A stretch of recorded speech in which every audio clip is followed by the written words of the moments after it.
The 21-year-old man who allegedly shot and killed 7 people at a July 4th parade in Illinois has been charged with first-degree murder. Bradley Blackburn is in Highland Park, where the rampage happened. He's following the very latest on the investigation. Bradley, we've got some new information. Good morning.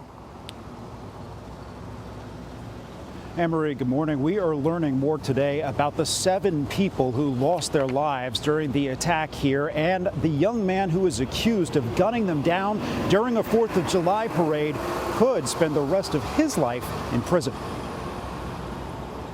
The suspect in the Highland Park Independence Day Parade mass shooting now faces 7 counts of first-degree murder. There will be dozens of more charges against Mr. Cremo. But these 7 counts of first-degree murder will lead to a mandatory life sentence should he be convicted, without the possibility of parole. The death toll rose to 7 after another shooting victim died in the aftermath of Monday's attack in the Chicago suburb. The victims killed include an 88-year-old grandfather. The 2 youngest are parents of a 2-year-old boy who survived the rampage and is now an orphan. Dr. Lauren Schechter escaped the gunfire and went back to help. I'm a surgeon. I've worked in trauma. The wounds we saw were military-level wounds. He brought a high-powered rifle to this parade.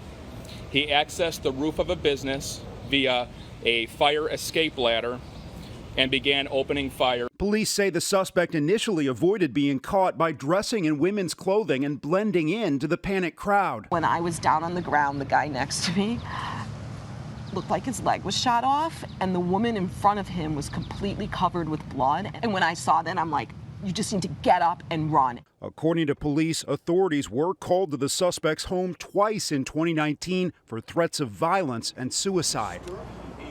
And after those incidents in 2019, his own father apparently sponsored his application for a state gun license. Police say that it was approved, and he has since purchased 5 weapons legally, including the rifle that was used in the attack. Anne-Marie, we should also say that his attorney says that he will plead not guilty to all charges.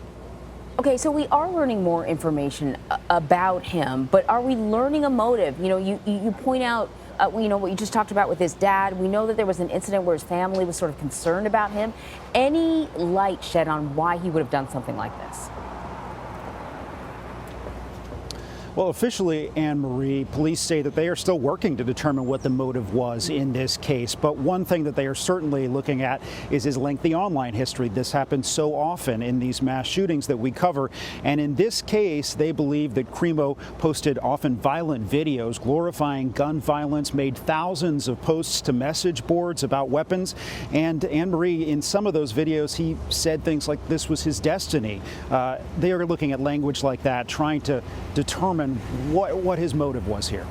And Bradley, you know, in regards to the victim, you mentioned that 2 of the victims are parents of a young boy. The young boy survived that rampage, but he's now an orphan.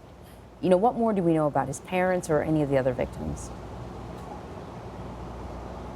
Yeah, that 2-year-old, his name is Aiden McCarthy. His parents were Irina and Kevin McCarthy. They were 35 and 37 years old. They brought their toddler to this 4th of July parade, and Aiden is now being cared for by his grandparents.